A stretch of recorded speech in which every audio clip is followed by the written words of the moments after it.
नमो नमः। मैं संस्कृत शिक्षिका रंजू कुमारी अमृतवाणी में आप सबों का स्वागत है। आज हम लोग कक्षा अष्टमी के सुरभि पुस्तक का पाठ 5 पढ़ने जा रहे हैं। इसका शीर्षक है दिव्या गिरवाण भारती। क्या है इसका शीर्षक? दिव्या गिरवाण भारती। इस पाठ में संस्कृत भाषा का परिचय देने का प्रयास किया गया है। बड़े ही कम समय में शब्दों में संस्कृत की सामान्य जानकारी हम लोगों को मिल जाती है। तो आइए छात्रों, आज हम लोग पाठ 5 का अध्ययन करते हैं। दिव्या गिरवाण भारती का अध्ययन करते हैं। इस पाठ में पहली पंक्ति ध्यान से देखिए। अष्टमी कक्षायाः छात्राः परस्परं वार्तालापं कुर्वन्ति। अष्टमी कक्षा के छात्र, परस्परम शब्द का अर्थ होता है आपस में, वार्तालाप कर रहे हैं, बात कर रहे हैं। सुशांत नाम का छात्र जो है वह कह रहा है, भो मित्राणि किम भवन्तः जानन्ति अद्य का तिथिः अस्ति? कः वदति? सुशान्तः वदति। सुशान्तः किं वदति? सुशान्तः वदति, ऐ मित्रों, क्या आप सभी जानते हैं आज कौन सी तिथि है? यहाँ भवन्तः शब्द का अर्थ है आप सभी या आप लोग। अद्य का अर्थ होता है आज। अर्थात जिस दिन बच्चे कक्षा में आपस में बात करते हैं उस दिन के तिथि के बारे में पूछता है सुशांत अपने मित्रों से, अपने सहपाठियों से। तो गरिमा नाम की छात्रा कह रही है आम, हाँ। आम शब्द का अर्थ होता है हाँ। अहम जानामि, मैं जानती हूँ। अद्य श्रावण मासस्य पूर्णिमा तिथि अस्ति। आज सावन महीने की पूर्णिमा तिथि है। तो प्रशांत कह रहा है, वयम इदम अपि जानीमः, हम लोग यह भी जानते हैं। इदम का अर्थ होता है यह और अपि का अर्थ होता है भी, और जानीमः मतलब जानते हैं। वयम इदम अपि जानीमः, हम लोग यह भी जानते हैं। और यत् शब्द का अर्थ होता है कि, हम लोग यह भी जानते हैं कि प्रतिवर्ष श्रावण मासस्य पूर्णिमायाम, श्रावण महीने की पूर्णिमा में संस्कृत दिवस आयोज्यते, संस्कृत दिवस का आयोजन किया जाता है। अर्थात श्रावण महीने के पूर्णिमा तिथि को संस्कृत दिवस होता है। जैसा कि आप सभी जानते हैं, श्रावण मास के पूर्णिमा तिथि को हम लोग और एक कोई पर्व भी मनाते हैं। वो भाई बहन का पर्व होता है, वो रक्षाबंधन का पर्व होता है, और उसी दिन संस्कृत दिवस भी है। यह बात हम लोगों को पता होनी चाहिए। तदैव अध्यापकः कक्षां प्रविशति, उसी समय अध्यापक कक्षा में प्रवेश करते हैं। इसका अर्थ है कि जब ये बच्चे आपस में बातचीत कर रहे थे उस समय कक्षा में कोई शिक्षक नहीं थे, और उनके बातचीत के क्रम में ही कोई शिक्षक कक्षा में प्रवेश करते हैं। सर्वे छात्राः, सभी छात्र उत्थाय उठकर, हे आचार्य, संस्कृत दिवसे वयम भवन्तं वर्धापयामः। यहाँ ध्यान देना है, वर्धापयामः शब्द का अर्थ होता है बधाई देते हैं, हम लोग बधाई देते हैं। और उत्थाय शब्द का अर्थ है उठकर। सभी छात्र उठकर, हे आचार्य, संस्कृत दिवस पर हम सभी आपको बधाई देते हैं। बच्चों ने क्या कहा? संस्कृत दिवस पर हम सभी आपको बधाई देते हैं। तब उसके आगे फिर आचार्य ने बच्चों को कहा, धन्यवादाः, धन्यवाद। स्वस्ति युष्मभ्यम, तुम सबों का कल्याण हो। जैसा कि हम लोग जानते हैं, स्वस्ति योगे चतुर्थी विभक्ति, इसीलिए यहाँ युष्मभ्यम हुआ है, इसमें युष्मत शब्द रूप है और युष्मत शब्द रूप का चतुर्थी विभक्ति बहुवचन का रूप है। चूंकि सभी छात्रों के कल्याण की बात आचार्य जी कर रहे थे, इसलिए उन्होंने बहुवचन का प्रयोग यहाँ पर किया। आगे वो कह रहे हैं, शुभः भवतु संस्कृत दिवसः युष्मभ्यम सर्वेभ्यः। जैसे हम लोग कहते हैं ना, सेम टू यू, आपके लिए भी वैसा ही हो।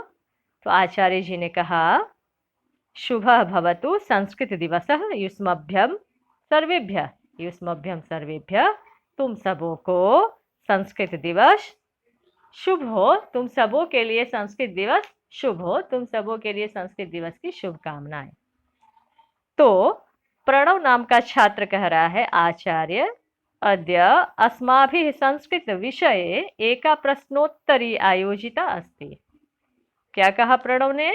आचार्य, हे आचार्य, आज अस्माभि मतलब हम लोगों के द्वारा संस्कृत विषय में एका प्रश्नोत्तरी आयोजिता अस्ति, एक प्रश्नोत्तरी का आयोजन किया गया है, एक क्विज का आयोजन किया गया है। प्रश्नोत्तरी हम लोग क्विज को कहते हैं। तो सुमेधा कह रही है, संपूर्ण कक्षा द्वयोः वर्गयोः विभक्ता अस्ति, पूरी कक्षा 2 वर्गों में विभाजित है। एकः कालिदास वर्गः अपरः च भास वर्गः अस्ति। एक कालिदास वर्ग है और दूसरा भास वर्ग है।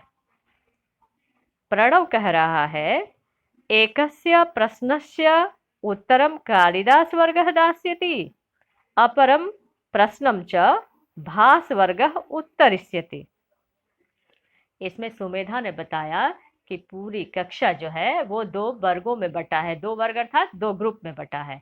जैसे हम लोग ग्रुप डिवाइड करते हैं तो बताते हैं ग्रुप ए, ग्रुप बी। तो यहाँ चूंकि संस्कृत प्रश्नोत्तरी का आयोजन हो रहा था, इस वजह से ग्रुप का नाम, वर्ग का नाम भी संस्कृत के महाकवियों के नाम पर रखा गया था। कालिदास और भास, ये दोनों ही संस्कृत के महाकवि हैं। इन दोनों ने संस्कृत में बहुत अच्छे अच्छे ग्रंथों की रचना की है।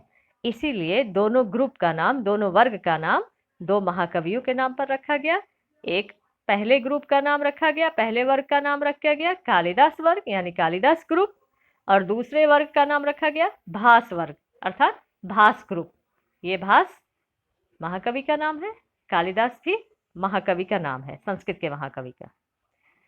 तो प्रणव ने क्या कहा, एकस्य प्रश्नस्य उत्तरम कालिदास वर्गः दास्यति, एक प्रश्न का उत्तर कालिदास वर्ग देगा, अपरम प्रश्नम च भास वर्गः उत्तरिष्यति, और दूसरे प्रश्न को भास वर्ग बताएगा, अर्थात दूसरे प्रश्न का उत्तर भास वर्ग देगा।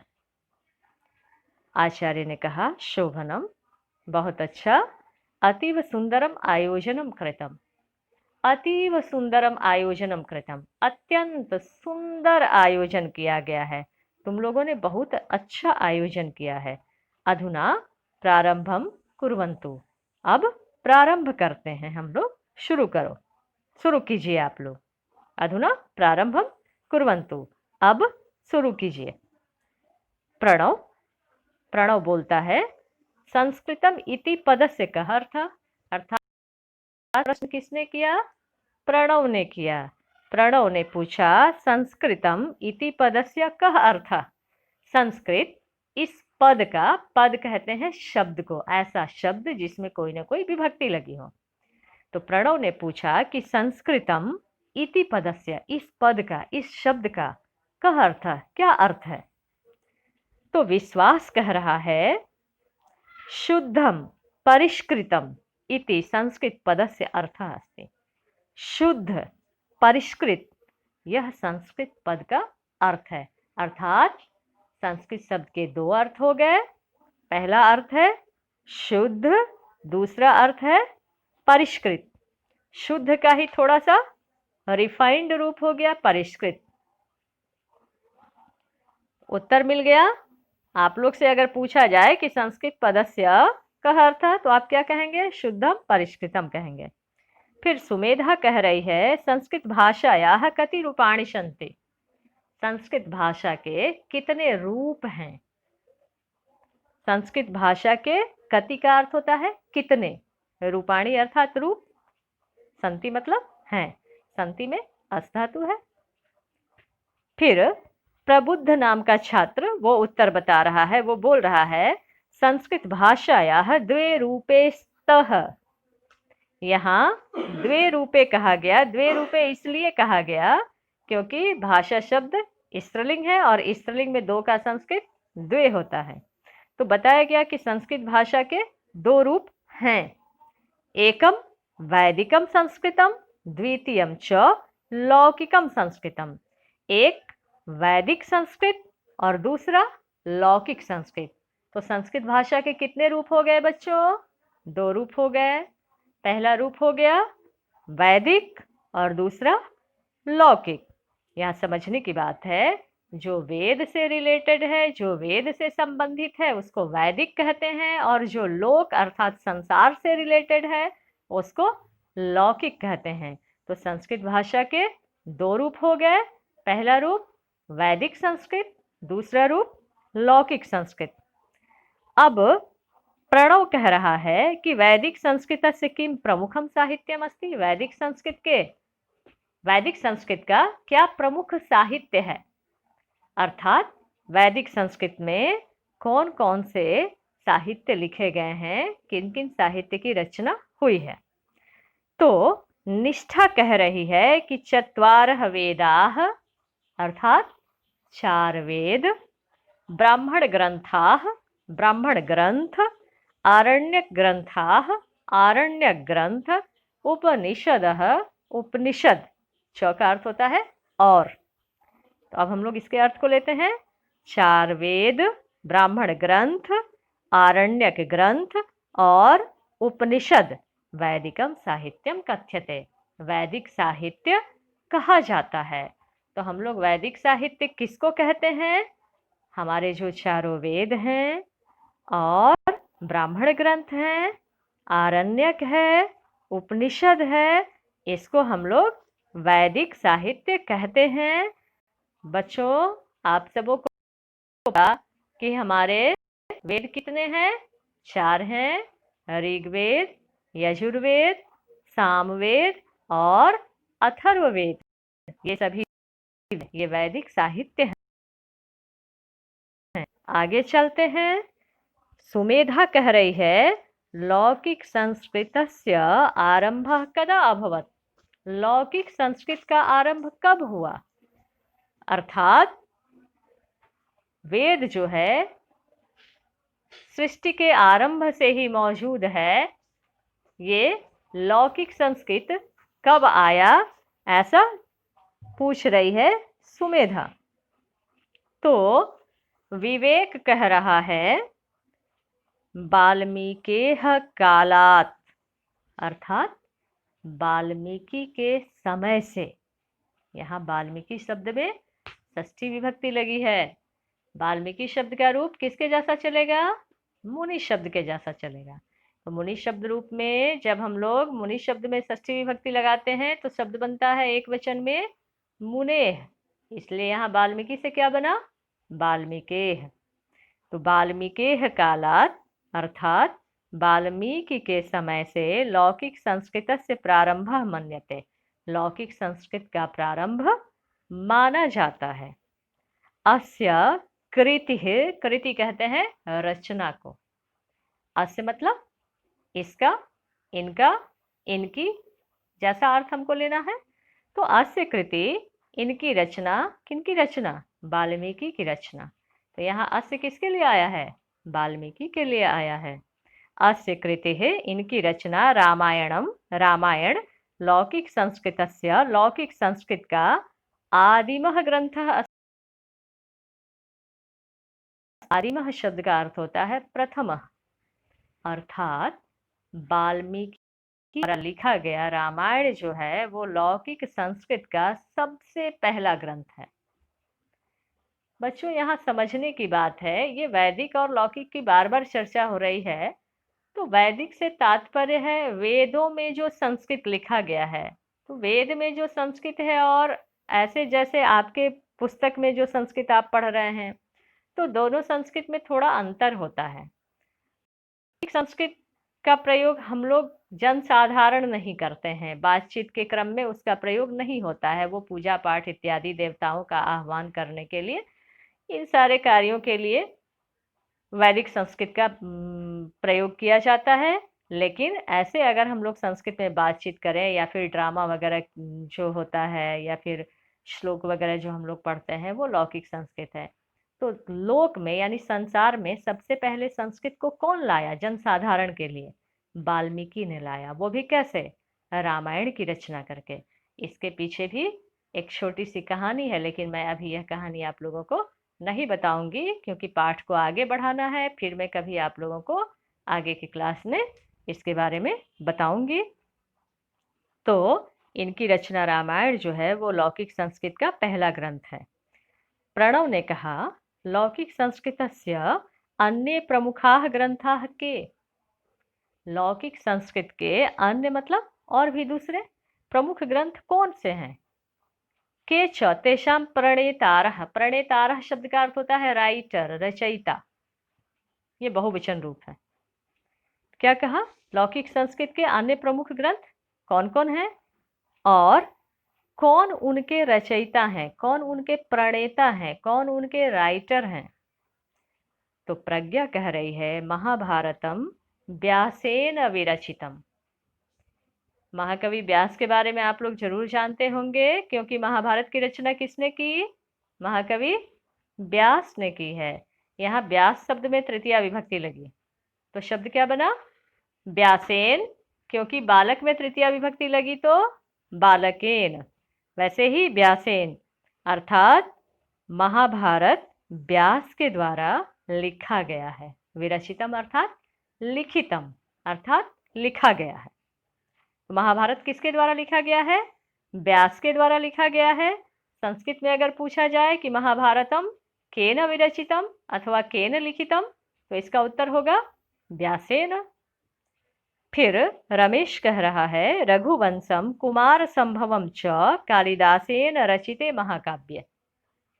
कालिदास, जैसा कि हमने पहले ही बताया, एक ग्रुप का नाम था कालिदास। तो कालिदास संस्कृत के महाकवि हैं। उनकी तुलना अंग्रेजी के शेक्सपियर के साथ की गई है।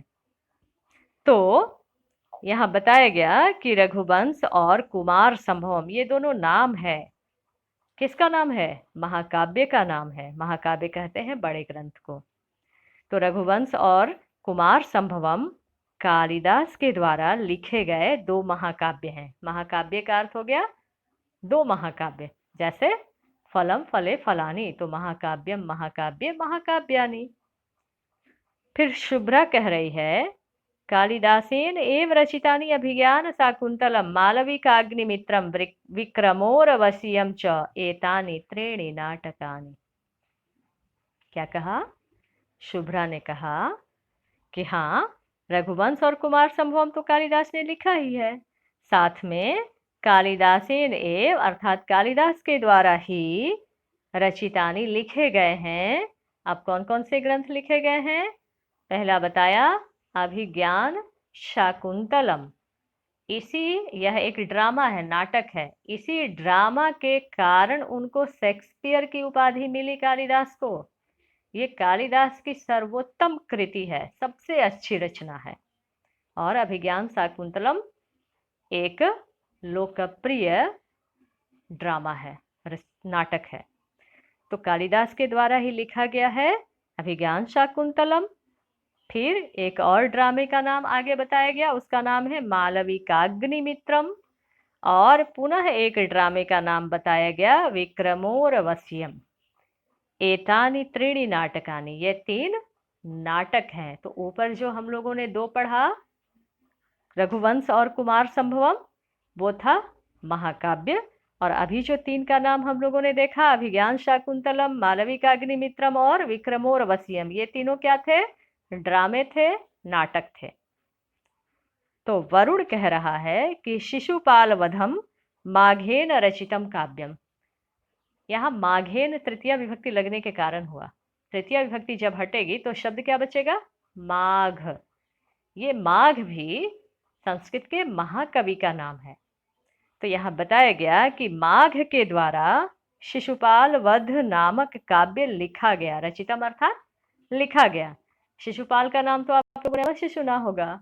तो शिशुपाल का जो वध हुआ था, तो शिशुपाल के वध की पूरी कहानी इस काव्य में है, जिसको किसने लिखा है? महाकवि माघ ने लिखा है। फिर गौरव कह रहा है कि नीति शतकम भर्तृहरिणा लिखितम।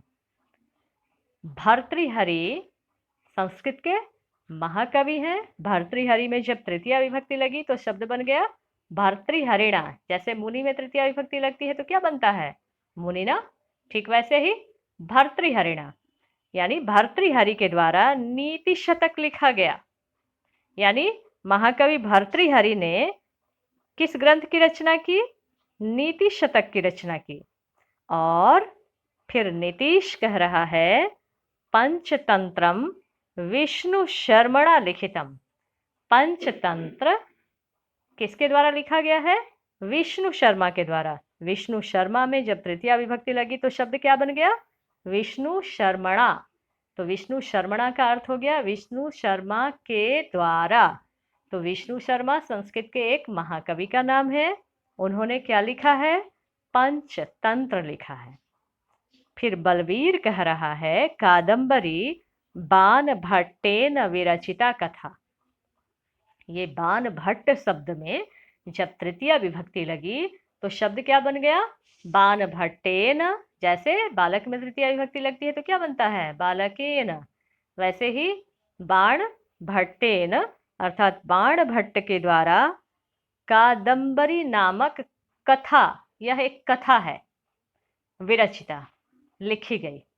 यानी बाण भट्ट ने क्या लिखा है? कादंबरी। इनकी और भी रचना है। यहाँ आपको प्रमुख रचनाओं के बारे में बताया गया है।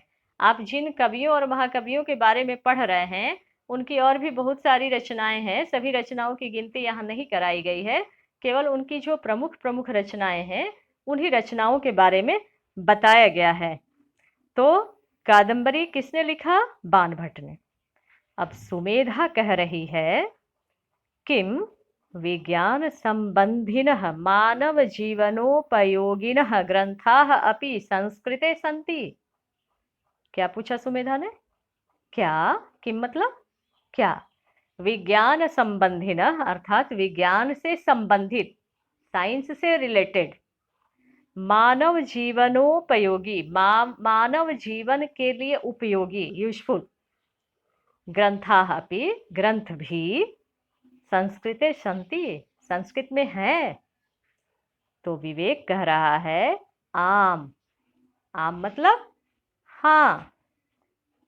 आयुर्वेदः, धनुर्वेदः, अर्थशास्त्रम, कृषि विज्ञानम, वास्तुशास्त्रम, दर्शन शास्त्रम, व्याकरण शास्त्रम, वृक्षायुर्वेदः, विमान विज्ञानम च एते विषयाः संस्कृते लिखिताः सन्ति।